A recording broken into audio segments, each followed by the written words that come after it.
Opa! Isso aí, Ciro. Conversando com as pessoas na rua, principalmente eu que sou de Brasília, elas dizem que estão cansadas do mais do mesmo. E nesse momento, como que o senhor se coloca como alternativa, sendo que vem da velha política, entenda que não é em tom pejorativo, de ter uma história na política, e tentar não ser o mais do mesmo?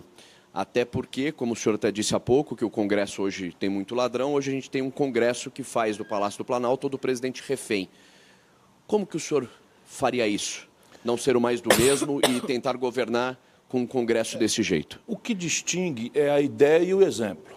Quer dizer, a população que está muito machucada, tem todas as razões, sobram razões à população brasileira para estar indignada com a política, e o apelo por uma coisa nova é um apelo absolutamente correto ao país. O que nós não podemos, a pretexto de qualquer tipo de respeito que se tem ao povo, e o maior de todos é o meu, é aceitar a ideia de que fora da política há alguma solução para qualquer que sejam as questões. Não há.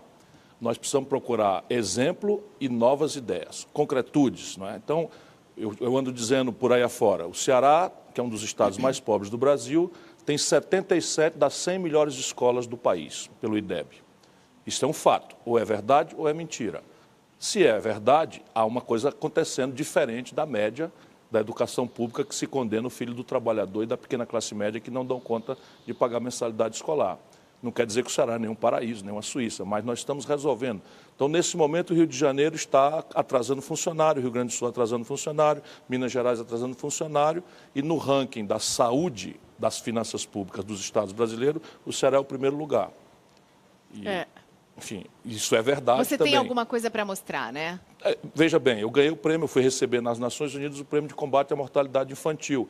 Então, evidentemente que o que nós precisamos demonstrar para a população é um diagnóstico correto da crise, e acredito que eu tenho capacidade hoje, pela minha experiência, não é elogio em boca própria que não tem cabimento, é uma experiência acumulada, e a população brasileira talvez no debate vá perceber, basicamente, que parte grave dos problemas que nós estamos vivendo é porque nós demos à presidência da República a inexpertos. A Dilma, sendo uma pessoa muito honrada, uma pessoa respeitabilíssima, porque eu tenho afeto mais do que respeito, a Dilma não tinha experiência política nenhuma. E aí acontece a tragédia que aconteceu. No primeiro ano de 4, ela não consegue somar um terço dos deputados. Para evitar uma denúncia. Cai no impeachment fajuto e compromete a democracia do país. Eu imagino, o presidente da República, no primeiro ano de 4, conhecendo o presidencialismo brasileiro, já tendo sido deputado, já tendo sido ministro, já tendo sido governador, mas não havia a menor chance do país ter ido na direção dessa crise. Mas ia fazer o quê? Ia participar do Toma lá da cá? Não. Veja bem, o Brasil pode atenuar a grave contradição do presidencialismo, que é a seguinte: o molde institucional, ou seja, o desenho das leis brasileiras, é o Congresso que faz. E o Congresso não tem o menor compromisso com a saúde das finanças públicas. No mesmo dia, ele diminui impostos e aumenta a despesa, porque ele não tem nenhuma responsabilidade no presidencialismo. Por outro lado, o presidente é o responsável por fazer a saúde funcionar, a educação funcionar, a saúde funcionar, e não ter o menor poder para desenhar as leis. Então, isso é uma lógica de impasse. Como é que se atenua no Brasil? E você tem momentos especiais que mostram isso, para quem tem experiência como eu. Se atenua primeiro, se você aproveitar o primeiro momento para fazer as reformas. Quando você está com o resultado com a e o respaldo força da das eleição urnas. popular. Vamos tomar o exemplo caricato do Collor, que Sim. não tinha partido, não tinha nada, não tinha coisa nenhuma. Mas tinha voto. Cai de paraquedas, teve uma votação consagradora, propôs um sequestro da poupança do povo, por medida provisória, flagrantemente inconstitucional. O Congresso engoliu com casca e tudo, o Judiciário não deu bola para uns milhões de ações corretas que entraram, porque havia uma força. Isso é a primeira questão. A segunda é você botar o povo na jogada.